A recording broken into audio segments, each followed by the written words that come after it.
पत्ता पत्ता बूटा बूटा हाल हमारा जाने है। पत्ता पत्ता बूटा बूटा हाल हमारा जाने है। जाने न जाने गुल ही न जाने बाग तो सारा जाने है। सलाम नमस्ते सत श्री अकाल, मैं हूं आपके साथ हर्षिता मिश्रा और आप देख रहे हैं टाइम्स मेल। अमेरिका और रूस दुनिया के उन सुपर पावर देशों में शुमार किए जाते हैं जिनकी दुश्मनी काफी पुरानी है, पर इन दिनों एक दूसरे को नुकसान पहुंचाने की होड़ सी लगी हुई है। पर इन सब में अमेरिका कहीं ना कहीं रूस पर भारी पड़ रहा है और इसकी सबसे बड़ी वजह यही है कि अमेरिका ने रूस को चारों तरफ से घेर रखा है।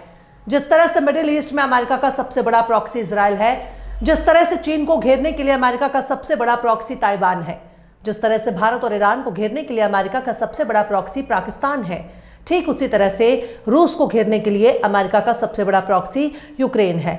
और इसी यूक्रेन के कंधे पर सवार होकर अमेरिका और नाटो ने रूस का हाल बेहाल कर रखा है। पर जब से अमेरिका में ट्रंप का राष्ट्रपति बनना तय हुआ है, तब से ही बाइडेन इस जंग का नक्शा बदलने पर तुल चुके हैं। जेलेंस्की और पुतिन आपस में भिड़ रहे हैं, पर दूर से देखकर मजा लेने वाला अमेरिका दोनों को ही अपने उंगलियों पर नचा रहा है। दुनिया सोच रही है कि दो देश आपस में लड़ रहे हैं, पर दुनिया को यह नहीं समझ में आ रहा है कि इन देशों को लड़ा कौन रहा है। अमेरिका ने दुनिया के हर इलाके में छोटे छोटे हथियारबंद संगठन बना रखे हैं। किसी का नाम अलकायदा है तो किसी का नाम एसटीएफ और किसी का नाम आईएसआईएस। यूरोप से लेकर अफ्रीकी तक अमेरिका ने अपने जाल बिछा रखे हैं। इनके ही जरिए नाम निहात क्रांति लाई जाती है, इनके ही जरिए बगावत कराई जाती है और इनके ही जरिए बड़ी बड़ी हुकूमतें गिरा दी जाती हैं और दुनिया इसे बड़े बदलाव के तौर पर देखती है। यूक्रेन के बारे में इस तरह के दावे भी होते ही रहते हैं कि आईएसआईएस के लड़ाके यूक्रेनी सेना के साथ मिलकर रूस के खिलाफ जंग लड़ रहे हैं, जबकि रूस और यूक्रेन का आईएसआईएस से कोई लेना देना नहीं है। खैर, रूस ने अब यूक्रेन पर क्रिसमस के रोज ही बड़ा हमला कर दिया है। रूस ने यूक्रेन के कई शहर ढला कर रख दिया है। यह हमला ऐसे वक्त में सामने हुआ जब अमेरिका के होने वाले राष्ट्रपति पहले ही कह चुके हैं कि उनके आने के बाद रूस और यूक्रेन की जंग खत्म हो जाएगी। पर सवाल है कि कौन सी जंग? वो जंग जिसे हमारे मोदी जी कई साल पहले ही खत्म कर चुके हैं। पर ट्रंप अगर कह रहे हैं तो ठीक ही कह रहे होंगे। पर यूक्रेन पर रूस का ताज़ा हमला इस जंग के हालात को बयां कर रहा है कि यूक्रेन को बहुत नुकसान होने वाला है, चाहे भले ही अमेरिका उसके साथ क्यों ना खड़ा हो। आखिर कैसे? यूक्रेन के कंधे पर बैठे अमेरिका को रूस दे रहा है झटके पर झटका।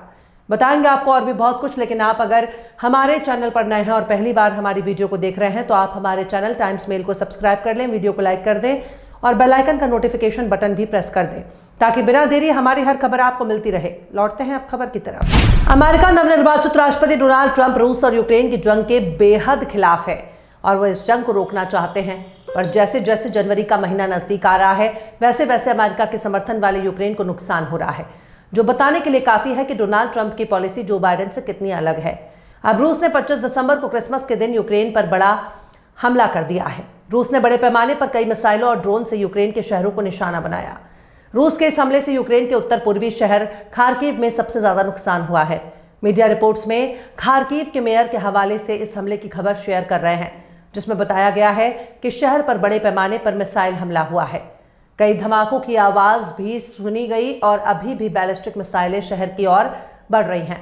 वहीं इलाके के गवर्नर ओले सिनिहुबोव ने कहा है कि उन्होंने 7 रूसी हमलों की गिनती की है और अभी हताहतों को तादाद का जायजा दिया जा रहा है।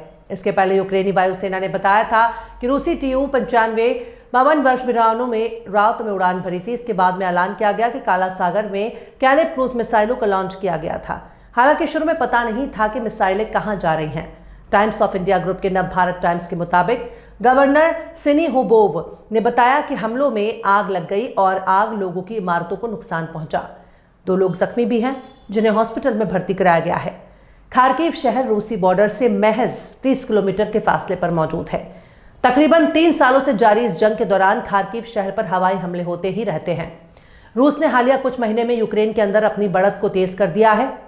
अमेरिका में ट्रंप के सत्ता में आने से पहले ही पुतिन ज्यादा से ज्यादा यूक्रेनी इलाकों पर कब्जा करने में लगे हैं, क्योंकि अगर जंग खत्म हुआ तो इसके लिए सीज फायर की शर्त में कब्जा किए हुए इलाकों को वापस नहीं किया जा सकता। यानी जितनी जमीन रूस ने कब्जाई है उतनी जमीन अब रूस की मानी जाएगी। इसके पहले खार्किव के मेयर ने क्रिसमस से एक दिन पहले की शाम पर ऐलान किया था कि उनके शहर में फरवरी 2022 में रूस के हमले के बाद पहली बार छुट्टियों के लिए रोशनी से सजाया गया है। कुछ दिन पहले रूस ने 20 दिसंबर को यूक्रेन की राजधानी कीव में 5 बैलिस्टिक मिसाइलें दागी थी। इससे इमारतों में आग लग गई और कई लोग हताहत हुए थे। इस दौरान कई विदेशी दूतावासों को भी नुकसान पहुंचा था। पर ऐसा नहीं है कि ये रूस ने अपने हमले अचानक से तेज कर दिए। रूस पहले एक मौका तलाशता है, जिसके बाद बड़े हमले को अंजाम देता है, क्योंकि अभी हाल ही यूक्रेन ने रूस के कजान में ड्रोन से खतरनाक अटैक किया था, जिसकी तबाही के मंजर अमेरिका में 9/11 के हमलों के जैसे बताया गया था। यूक्रेन ने 8 विस्फोटक ड्रोन ने रूस के कजान शहर में हमला किया। ये वही शहर है जहां पिछले दिनों ब्रिक्स देशों की मीटिंग बुलाई गई थी। मीडिया रिपोर्ट्स के मुताबिक यूक्रेन के ड्रोन हमले से टटारस्तान सूबे की राजधानी में 3 इमारतों को नुकसान पहुंचा है। इस हमले के बाद वहां से भी लोगों को निकालकर महफूज मकामात पर पहुंचाया गया। लोकल अथॉरिटी ने लोगों को खाना और कपड़े दिए हैं, उनके रहने के इंतजाम भी किए हैं। इससे पहले रूस ने जुमे के रोज ही कीव पर बैलिस्टिक मिसाइल से हमला किया था, जिसमें एक शख्स की मौत हो गई, जबकि 9 लोग जख्मी हो गए। हालांकि रूस ने उस वक्त यह हमला मगरिब के वक्त किया था, यानी सूरज ढलने वाला था। मिसाइल हमले से कीव के 3 जिलों में नुकसान हुआ और आग लग गई। रूस के हमले से 630 आवासीय इमारतों, 16 चिकित्सक केंद्रों और 30 स्कूलों को नुकसान हुआ। रूसी रक्षा मंत्रालय ने कहा कि हमला 2 दिन पहले रोस्तोव बॉर्डर इलाके पर यूक्रेनी मिसाइल अटैक के जवाब में किया गया। रूस के मुताबिक यूक्रेन ने हमले में 6 American army tactical missile system मिसाइलों और ब्रिटेन से मिली 4 स्टॉर्म शैडो एयर लॉन्च मिसाइलों का इस्तेमाल किया। अभी हाल ही में यूक्रेन के राष्ट्रपति व्लादिमीर जेलेंस्की ने दावा किया है कि इस जंग में रूस की मदद के लिए भेजे गए उत्तर कोरिया के 3000 से ज्यादा सैनिक मारे जा चुके हैं और कई घायल भी हुए हैं। जेलेंस्की ने आशंका जताई है कि उत्तर कोरियाई रूस की मदद के लिए जल्द ही और सैनिकों और हथियारों को मॉस्को भेज सकता है। जेलेंस्की ने कहा कि जिस तरह से इस जंग में उत्तर कोरिया रूस की मदद कर रहा है, उसे लेकर दुनिया भर के नेता कुछ नहीं कर रहे हैं। साउथ कोरिया की सेना ने भी कहा कि इसके स्पष्ट संकेत हैं कि नॉर्थ कोरिया सुसाइड ड्रोन समेत मॉडर्न वेपन के साथ सैनिकों को रूस भेजने की तैयारी कर रहा है। खैर, रूस ने हाल ही में अपनी न्यूक्लियर वेपन की पॉलिसी में तब्दीली की है, जिसके बाद अब वो उन गैर परमाणु हथियार देशों पर न्यूक्लियर अटैक कर सकता है जो परमाणु हथियार वाले देशों से हथियार ले रहे हैं। हालांकि इस पॉलिसी में बदलाव की वजह से यूक्रेन और नाटो के तमाम देशों पर रूस के परमाणु हमले के बादल मंडरा रहे हैं।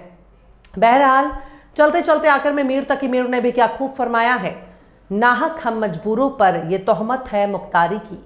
नाहक हम मजदूरों पर तोहमत है मुख्तारी की, चाहते हैं सो आप कर रहे हैं हमें को अबस बदनाम किया। फिलहाल इस खबर में बस इतना ही। इस खबर को आप हमारे साथी शम्स तबरेज की कलम से सुन रहे थे। आपको कैसा लगा कमेंट बॉक्स में जरूर बताइए। वीडियो पसंद आए तो लाइक करें। हमारे यूट्यूब के वीडियो लिंक को फेसबुक, ट्विटर, व्हाट्सएप पर अपने रिश्तेदार, यार, दोस्तों को भी शेयर करें और बेबाक, निष्पक्ष, स्वतंत्र पत्रकारिता को सपोर्ट करने के लिए आप हमारे चैनल टाइम्स मेल को जरूर से सब्सक्राइब करें और हाँ, बेल आइकन की घंटी वाली बटन भी आप जरूर से दबा दें ताकि आपको हमारे आने वाले नए वीडियो की नोटिफिकेशन फौरन ही मिल जाए। फिर मिलते हैं किसी और वीडियो में एक नई खबर के साथ। हर्षिता मिश्रा को दीजिए इजाजत। जय हिंद। अगर अभी तक आपने हमारे चैनल टाइम्स मेल को सब्सक्राइब नहीं किया है तो जल्दी से सब्सक्राइब कर दें और बेल आइकन भी प्रेस कर दें।